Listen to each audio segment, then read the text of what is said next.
Yes, out of for a higher express GHTV. We number one host Lucky and I when me at the HM not for Mesro say and your first time na say winya and subscribe here on Mesro so subscribe to this YouTube channel minia and you post be on sabe can be a Mesro so be share na be reach afoforo so mo ho dwuma so a express GHTV for so yeah minia notification be on wo Mesro so do sabe boss so ama me na be boa ama won sa akan update be minia share you post be a ma na reach afoforo comment wadwen kire in the form of atene so ya na ehia ye papa Oche, that's when you like when you dislike na yenko yenanim.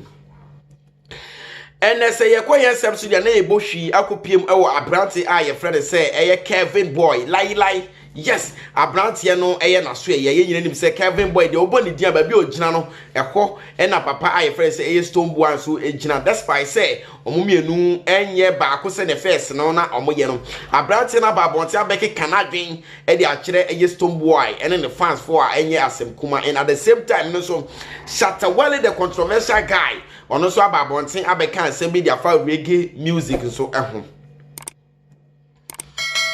na yehwe Kevin Boy any Stone Boy de ye hia ye de Shatawale de so e de atoa so e de amawo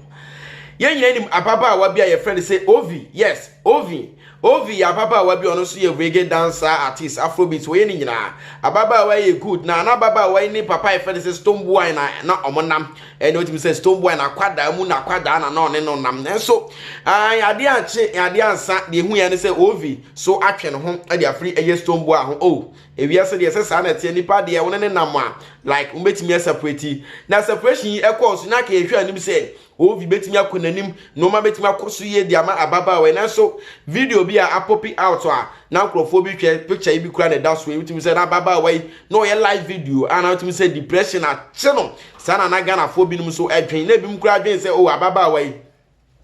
she is on drugs and I said the thing na ma wafonsa na nkrofo bi e kan bi say because mu say bibi akoye na eno na nkrofo ebre so ebremu Kevin Boy na Kevin Boy akwa abonten akokre yes wakwa akokre ni nyina ne say okọ Kingdom FM say na Kevin Boy so kan ye e de fa Stone Boy any Beam Nation for no so ehun I brave Stone Boy and the Beam Nation camp for what is happening to Ovi. Too much talking from the Beam Nation camp brought her down. Say ababa wana perform and woman koye na say wo bed depression anxiety na say normal chichi na say broken heart nyina wo mu am was what the blame no chichi ni bafu a what the swa Stone Boy any Beam Nation camp for kasa bebrebe and ama ababa wana so aba form no Kevin wanya bibi ama wase wa ho ade ba company say me mo no kro no ewiase de yes say wo jai ateta ebeja ho ani nipa bia de wo ne chena say wo funi chen obekasa na mo make sure say wo so de bibi betu tirim say onu akro no kra hwa na de ne baaye ene say sade ameso meba say wo dwen say kasa ne nti umpushi enkosoro na Stone Boy bekasa Beam Nation fo bekasa nti da bia obekọ form de ane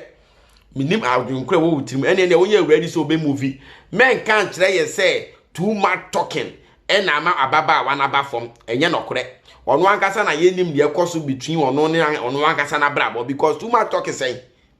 masa brabiem nam de wasem we de like sima so an onu so na dwen kire no no so hwe na so wa dwen kire bia me nu comment section no ya prepare so e de ato ho so e de amount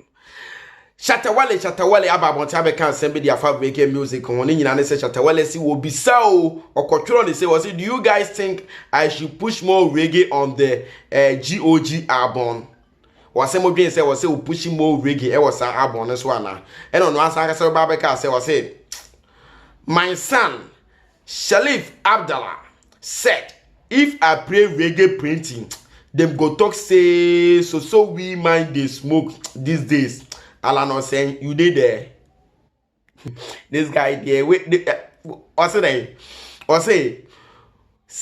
okosu ebo reggae be bra like Ghana for the banner say Ghana for because say like Abranti and say we nana wash what you say it's massa when they reggae to kwanta say there I saw mo person branch style be when so need the Shatawale so aka e dia fa reggae music ehun wona ne ya adwen comment section wunti e na ya prepare dia to ho ama no menu ya comment subscribe what you say to this YouTube channel say when yes I move na subscribe notification bell no for some boss ma me beboa ama won saka na ya update bia share post no man reach afofo o comment wa dwen kire in the form of atene so ya na ehia ye papa when je ho like it when je ho dislike it na ye koye ni menua ma me twa wo kuru se na me hye obo se ye be hia biem makra